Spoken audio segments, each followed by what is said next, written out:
All right, this is a quick overview of unit number 43.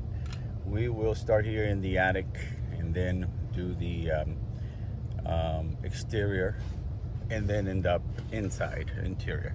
So here we are in the attic, plenty of insulation, no problem with the trusses. We don't see any staining up here on the sheathing, so that's a good sign for the roof. When I flew the drone on the roof, I did not see any broken tiles, just a couple cracked, what they call mortar packs. So that could be repaired with epoxy. So here's more of the sheathing that we can see and more of the insulation. Here are the air handlers, and also the furnaces are up here. And there's no problem with that because we do have a drip leg, or they call it a condensation line, which is good, a sediment line, and condensation lines. On this unit, on the east unit, on the east unit, we can see that there's some corrosion or oxidation, probably from the air handler itself. Probably leaked at one time, and it looks like it's not leaking now. It could have been that it was repaired, but the pan was not replaced or cleaned.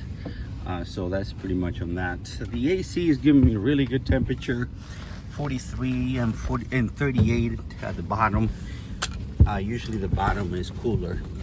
They appear to be the original units, 2006, and even though the house is 2007, usually the units are here before the house is done.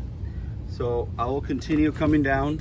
I will head down very carefully here and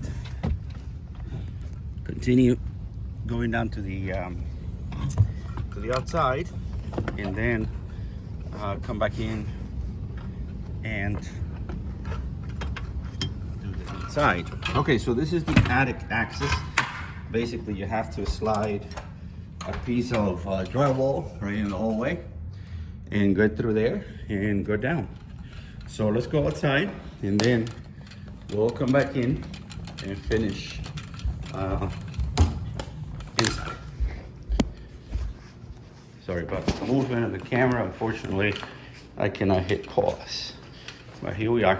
Okay, so since you have a swimming pool, this door right here is supposed to be self-closing, so it's supposed to close by itself. Also, it is supposed to have a secondary latch in here, 54 inches or higher. All right, so the door itself needs some lubrication, or the rollers might need to be replaced.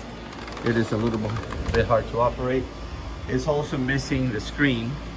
So I'm going to take you to the places that we need to repaired. I'm not going to show you the things that are okay, because that defeats the purpose of me being here.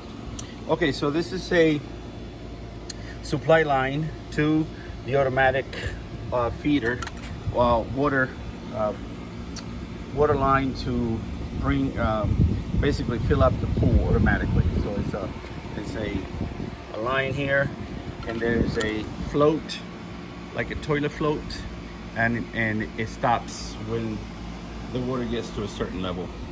These this is called a vacuum breaker, and it's pretty much frozen in time. You can see here it's hard to operate. It could be repaired probably by a moving it with probably spraying some